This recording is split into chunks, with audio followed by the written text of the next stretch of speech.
So Kenny has, I think they're talking about they're bringing in some more people to help them, and so people assume obviously that Ibushi is one of those people.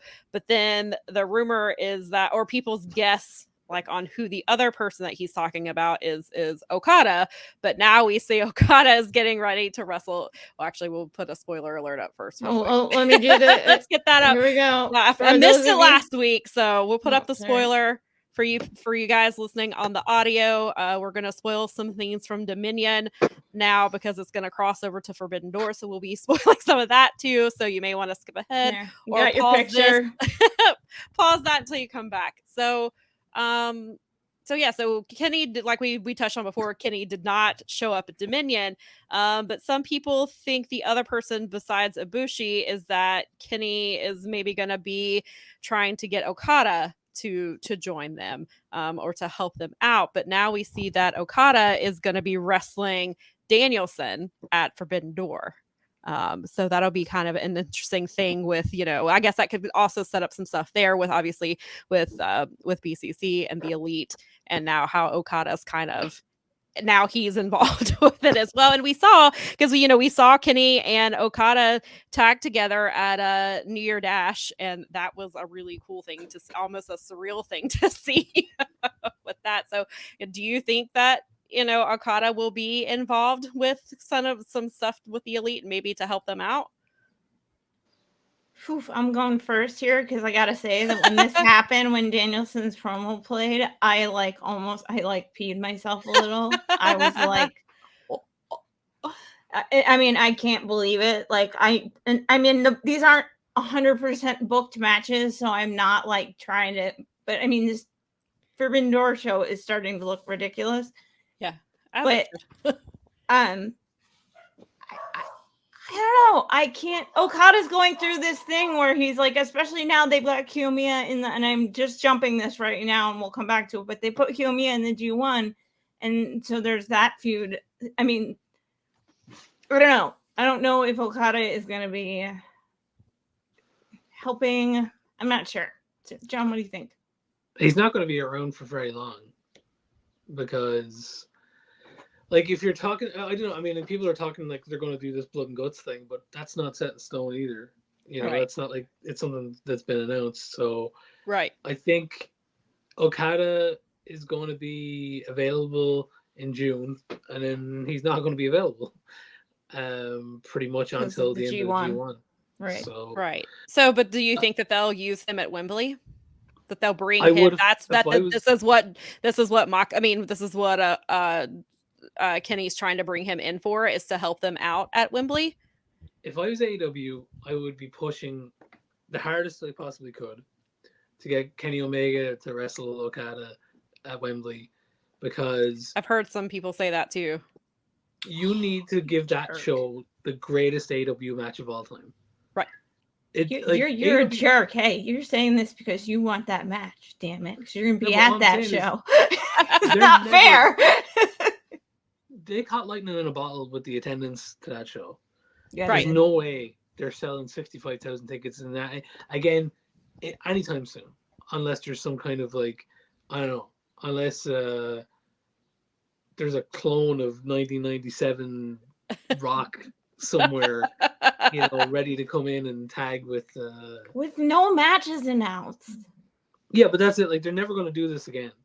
Like, right. It'll be the company attendance record forever. So you gotta give the best match possible to that venue, to that crowd. And I'm like, if you're gonna do Omega and Ospreay at Forbidden Door, you gotta have, like, I think you have to do Okada Omega 4 in Wembley, just because it's gonna, again, it has to be one of the greatest matches of all time. It has to be so you don't think that they would do, because this is, Mel has thrown out a couple times that she thinks they should do Ospreay Omega 3 at Wembley, and then that's where Ospreay gets his win over Omega. Could do. Look, that's possible, but I would almost bank on Ospreay and Omega 3 happening in Japan at Wrestle Kingdom again. Yeah. Oh, yeah, that's not bad. That's not a bad. I mean, if you're talking about having Omega Okada again, I mean, that match, no matter what when that match happens, no matter where, no matter what, like that's the biggest match ever. Like that's the penultimate match for wrestling fans right now. Sure. Because we've been waiting for that. We didn't know if it was ever going to have a chance to even happen again. There were times where we were like, that may never happen. Right. And now we're back where we actually have the reality of it. I didn't even think about it, but now that you're saying it like that, and it seems really obvious, I probably should have seen the writing on the wall from about 100 miles away, is that actually does make more sense to put that there than anything. I just think that show needs a blow-away match.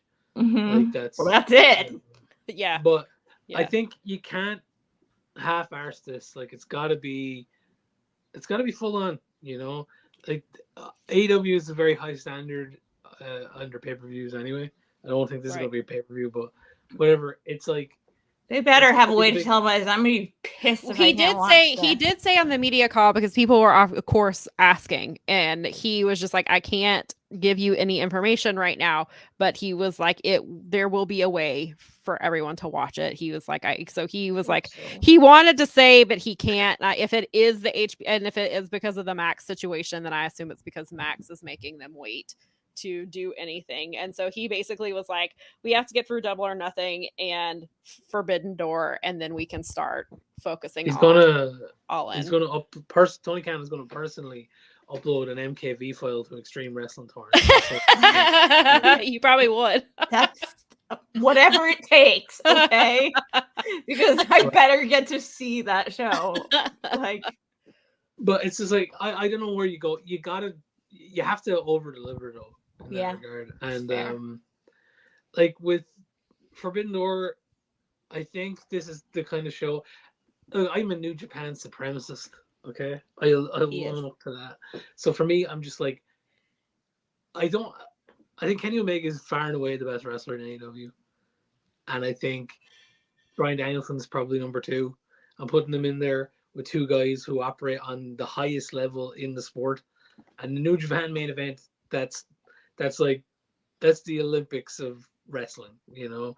Like it's the most focused like professional wrestling product in the world, and it's not a TV show, you know. Not to take away from what the guys in AEW do, but they're wrestling for television.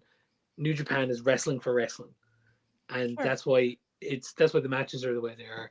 And I think Ospreay and Okada anyway are like, they're 2 demigods of athletics, you know, and I think Omega's right up there with them, and I think Danielson's right up there with them, but I think Danielson hasn't had that level of opponent. You know, he's wrestled Omega once, but like there's a certain god tier of wrestler that these guys exist in, and I mean, look, I think the low end for them is 4 3/4. And I think the high end for Danielson Okada is 5.5, 6 maybe. Right. You know, if you're talking the star rating for their match. I just think that's where Bryan Danielson needs to be. There's probably a lot of people speculating about where he'll go, like would he go back to WWE or whatever, but I'm like, this is where he needs to be. He needs to be in New Japan.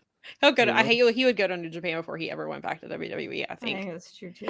So assuming that we are getting Okada Danielson, obviously that's, you know, they'll make those when they make those official. And then obviously Omega Ospreay. Which one of those do you think would close Forbidden Door? Which one of those would you main event with? I think you have to go with Okada, right? I don't know. No? I think maybe you go with the short thing. You know what Omega and Ospreay are going to give you. That's what I would do.